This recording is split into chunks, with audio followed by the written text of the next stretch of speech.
Okay, now you've had a chance to look at the Kawasaki Z400 special. How much do you think this costs? Oh, between $2,000 and $2,500. Could I ask you to think smaller? Gee, it's a nice bike.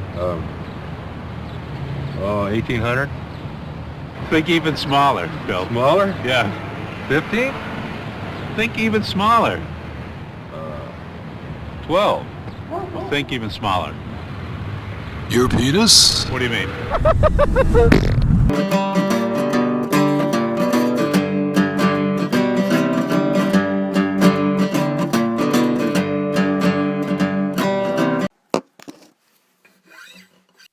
Oh, you better leave alert. I might just throw a random fry in the middle. Oh, who's faster? That was good. Alright, I'm going Z crazy today. They had one more opening for 3 o'clock. So I'm on the Z400.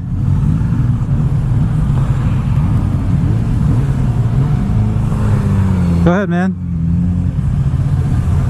Oh boy, get behind this guy. Oh, it's fitting. At least I got the 400. Oh, this thing's tight. Damn, this thing's tight. Freaking balls are jammed against the tank. Alright, here we go, Z400. Let's go, Jibba.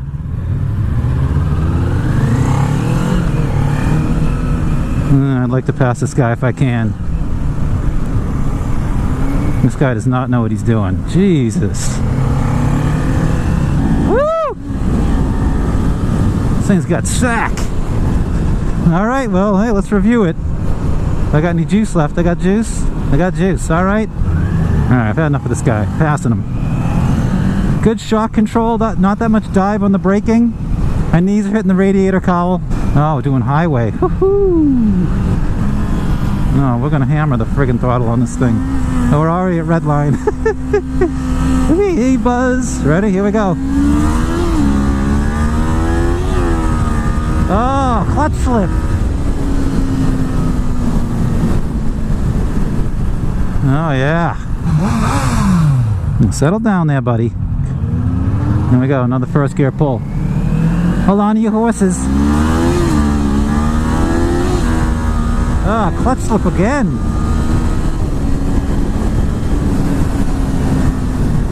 Let's go, man. Turn on the juice. Let's see it. Oh, there he goes. All right, we're doing 80 miles an hour on the 400.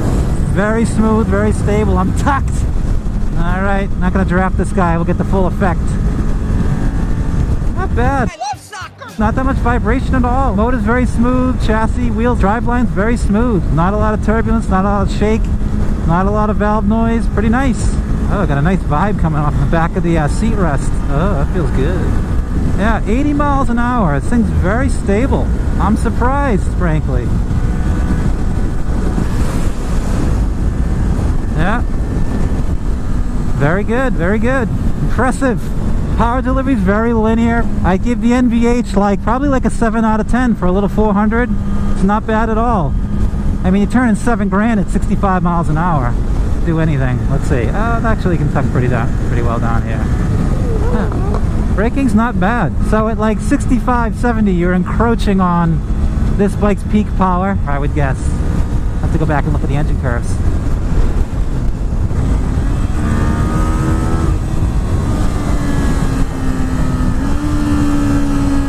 Oh, a fun little bike. Gotta tell you, of all the Japanese brands I've ridden, I'm gonna say Kawasaki's been the most fun. Oh man, come on, buddy. Jesus.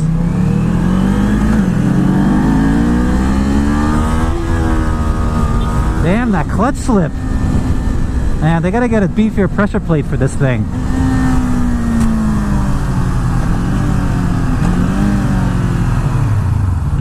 I was freaking popping that clutch, I can smell it. And you gotta be very conscious of what gear you're in because this thing has no sack. It's not bad once you get it up to about 5 grand. There's some pull there. 5 to about 8 grand, everything beyond that's just noise. I guess my only complaint with this bike is the seat. Every little bump jams your crotch harder against the tank. Plenty of braking in this thing, I'm very surprised.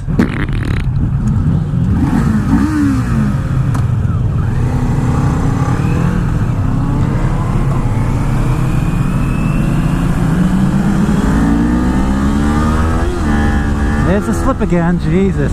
Had to short shift because it's just burning out the clutch. I don't know if someone burned the clutch out or what, but damn, the thing's slipping. Nice. Pretty good. Good shock control. This is a well-rounded motorcycle. It's like probably 1/3 of the Z650. It's a nice scaled-down version of that bike, probably in every way. I mean, it's not very torquey. It's, you know, it's got the golf cart motor in it.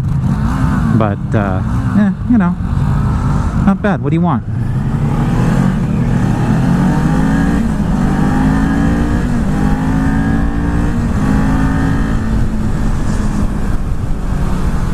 Nice gearbox, very crisp, very precise. Shift lever's like a pasta noodle. ABS. Clutch is not too bad.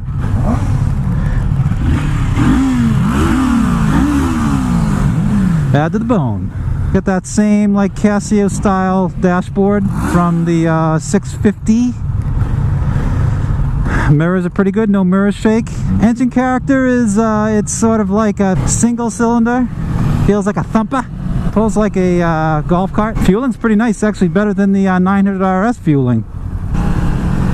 Pretty good flickability, very stable on the flick. This is a much nicer bike than the R3. I test rode the R3 back at Bike Week in New Hampshire. That does sound good. Laconia Bike Week. Going to test ride the R3. We're spending a whole day riding bikes. First impressions are it's pretty much neutered. I'm actually getting a buzzing around my balls right now. Feels pretty good. This fella, sexy fella boy. I got a little buzz around my balls. Top gear passing power isn't bad. Okay, let's see how this thing turns. Oh, very nicely. Wow, very nimble. Yes, it's very nimble. Oh my god. That was full throttle right there. Holy crap, nothing happened. It feels unnatural. Yeah, this thing has a lot of vibration. I don't actually know if I could ride this thing with all the seat vibration. I'm gonna take it a little tour through the New Hampshire backcountry. I don't think I do any track days on it. There was a guy at a track day last year that brought one of these. We basically scooped it up in a bucket and helped him put it in his truck. I don't know how many times he crashed it. He'd be insane to do a track day with one of these, just not fast enough. The R3 like stimulated your balls to like 4,000 to 7,000 RPM. This thing doesn't do that. Like, pretty tight, my knees are up pretty high, they're almost horizontal. My upper thighs here are horizontal. So it's pretty compact. I'm 5'11". So this is like your 5'5", 5'7".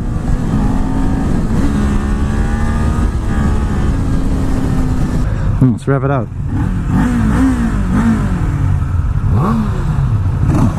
Here we go. $6,000. That was pathetic. Very linear power delivery. It's like no matter what position the throttle is in. I'm slingshotting. No vibration though. Not a lot of valve train noise. Pretty smooth through the rev range. $7,000, that's pretty smooth. Top gear pull isn't that bad. Let's see if Jib is going to let me in. Alright. Nice brakes. Good feel on the brake. We got single disc up front. Yeah. Not bad. I gotta tell you, this is way better than the R3. It's probably the same price range. Notice I didn't say price point. It's like, you know, the $4,000 to $5,000 range.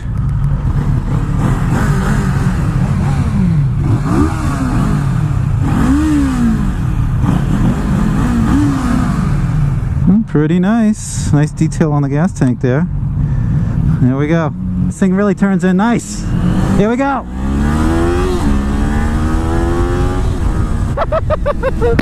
Braking's adequate. It's not bad for a little bike like this. Oh, good flick. Top gear pull isn't bad. Wind protection's a little bit better than the 900 RS. Got a little bit of a cowl fairing here off the instrument cluster. Shedding's not too bad. Unbelievable, the GoPro's still going. I just sort of threw this right in last minute.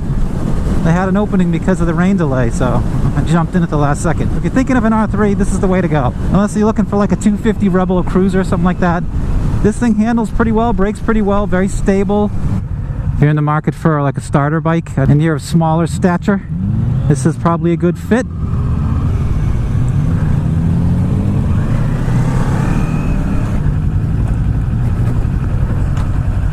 Nice.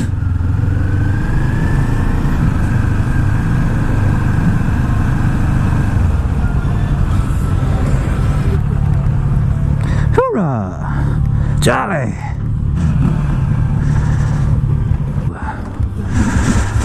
Alright. Z400. Look at that thing. Oh yeah.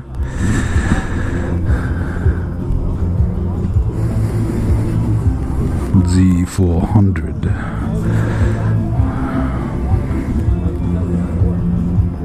Alright. Good times.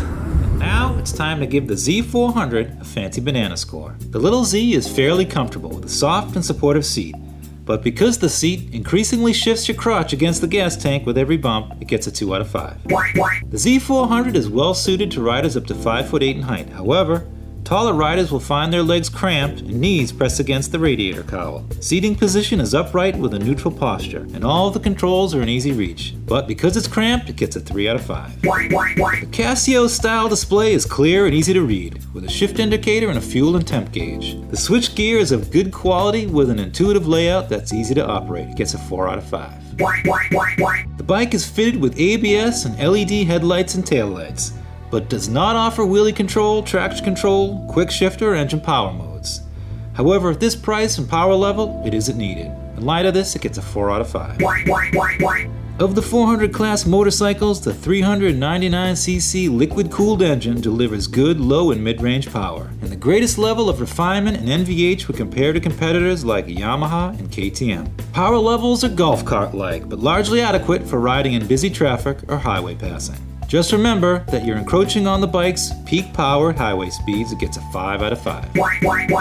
For a starter bike, having a 6-speed box is a laudable feature. On top of this, the gearbox offers crisp and accurate shifting. However, because of the abundant clutch slippage, it gets a 4 out of 5. The suspension and chassis deliver a very comfortable and stable ride at any speed, with great handling for the new and unsteady rider. It gets a 4 out of 5. The brakes offer ample stopping power with good feel from its single front caliper. They get a 4 out of 5. The refined engine and high-speed stability up to 80 miles an hour make this a surprisingly great commuter bike for city or highway. However, the cramped ergonomics and lack of a windscreen earned it a 4 out of 5. At only 368 pounds wet, the bike is effortlessly flickable and easy to turn. It's a great way to learn how to carve steep and twisty mountain roads, and it gets a 3 out of 5. I don't recommend this bike for anything beyond track beginner sessions due to its lack of power. It gets a 3 out of 5. The MSRP of the Little Z is $4,800 and includes ABS as standard, which is 500 shekels less than the $5,300 Yamaha R3, equipped with optional ABS. The Z is $650 cheaper than the $5,449 KTM Duke 390. And while the 390 may be slightly more capable, it isn't $650 more capable or reliable for that matter. If you're looking for the best way to learn how to ride a motorcycle for more than just cruising, it gets a 5 out of 5. Which brings the total average score for the Little Z to 4 out of 5. So that's it for the Kawasaki Z400. See you later.